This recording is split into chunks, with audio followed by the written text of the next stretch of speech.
Welcome back to Palituso. Last week I had a short break and I went to Berlin, the capital of Germany, and I had a lot of fun. So I guess why don't I share a little bit of my trip with you guys in this video? So I know this channel is supposed to be about languages, but I guess traveling is also a part of exploring language. And I guess, yeah, traveling is also my passion, so why not? I will also share my travel here. So I hope you also like these kinds of videos, and let's get started. Since I live in pretty much the opposite side of Berlin, so I live in the southern west part of Germany, Berlin is a very far destination for me, so I took a flight from my place to Berlin. Berlin is actually much greener than I thought. Berlin is a city, but also a federal state by itself. So it is a pretty big area actually. The main part which the tourists usually explore is actually only a little part of the state Berlin. The other part has actually a lot of green areas. So yeah, pretty nice, Berlin state. So Berlin, compared to many big cities that I've visited so far, is very rich in history, at least from the history of Second World War until now. Of course, our first step is to visit all of the historical monuments, and we will explore from there. The most important monument in Berlin is of course the Brandenburger Tor, which is a former city gate between Berlin and Brandenburg an der Havel. And this monument is a silent witness to a lot of historical events that happened in Berlin or in Germany or even in Europe in general. So for example, the speech of the US President Ronald Reagan was held here, not far from the Brandenburger Tor. There are of course the four embassies of the former occupants of Berlin. So there is the US Embassy, French Embassy, UK Embassy, and the Russian Embassy, all four not far from the Brandenburger Tor. There's also an EU exhibition point not far from the gate. You can visit this exhibition and you can check around a lot of information about the European Union.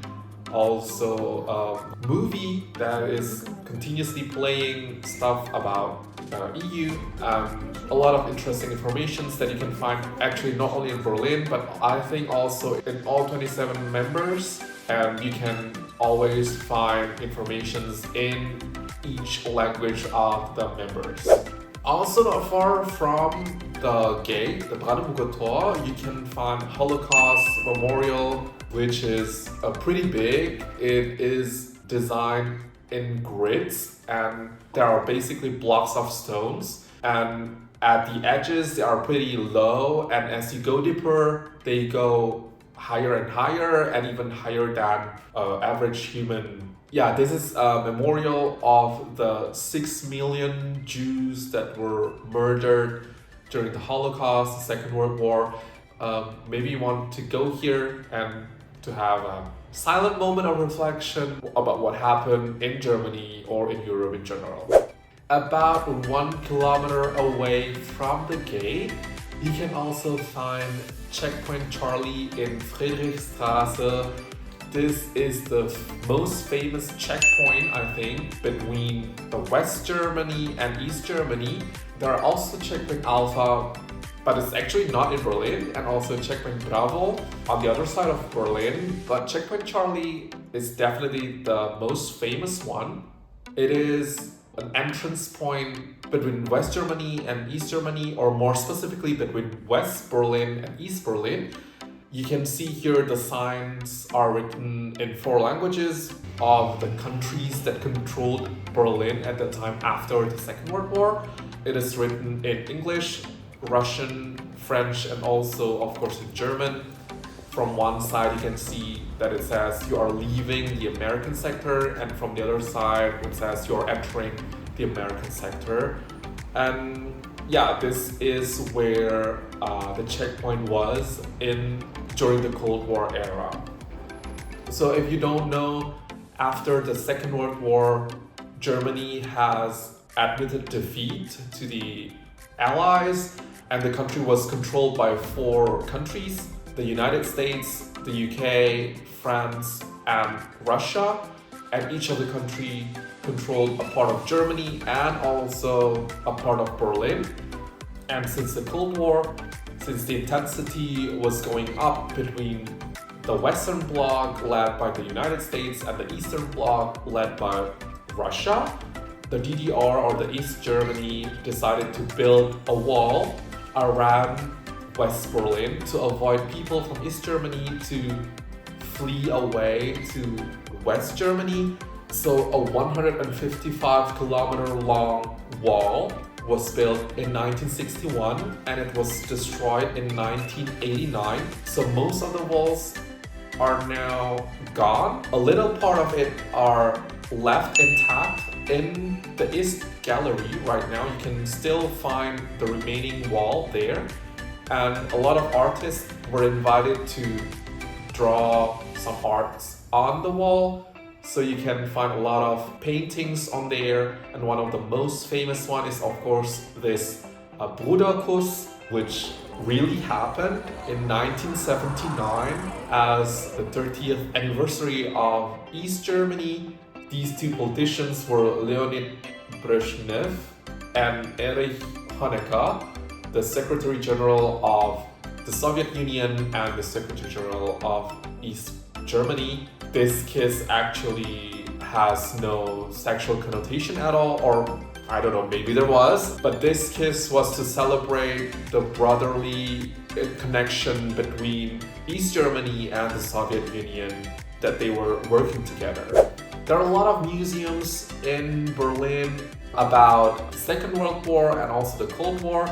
I went to the DDR Museum or the East Germany Museum, so it is about life in East Germany at that time during the division of Germany. It was an interesting museum. And there was also a Cold War museum that I didn't visit, but I will definitely visit this museum when I come back to Berlin next time. But there are of course other interesting buildings that don't have anything to do with the history or the World War II or Cold War.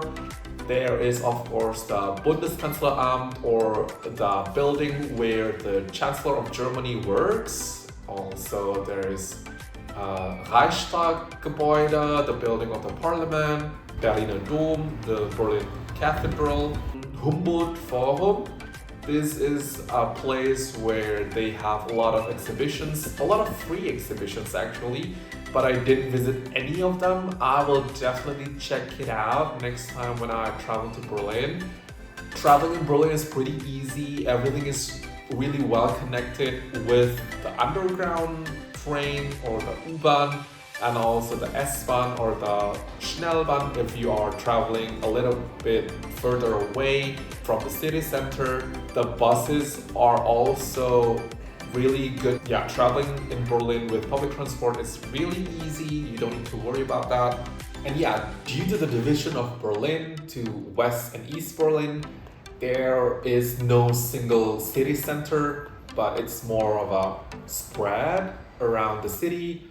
So there are a lot of interesting stuff going on in the city, a lot of places to go to check.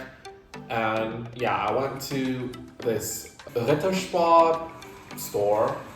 I don't know if you want some chocolates. I also went to M&M store. Not pretty German, but the store is pretty great.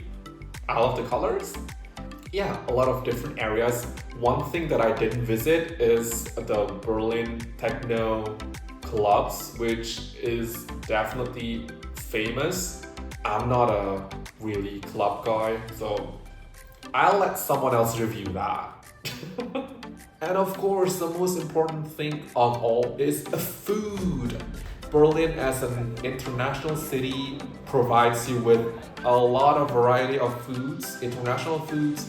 And of course, I didn't miss my chance to eat a lot of Asian food. I ate Korean food, Indonesian food, Japanese food, ramen, and also like bread, cinnamon roll stuff. A lot of interesting food, of course.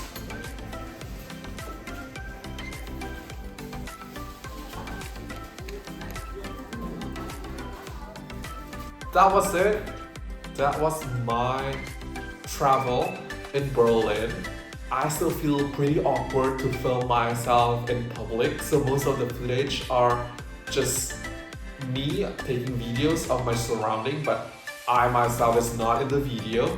Maybe I'll learn to be more confident and film myself and talk in public, but let's see how I improve in the next travel vlog. So yeah, how do you like this format of video? Do you like it? Do you want me to document more about my travel? Don't forget to like this video and subscribe to the channel if you haven't already. And I'll see you on the next video. Bye!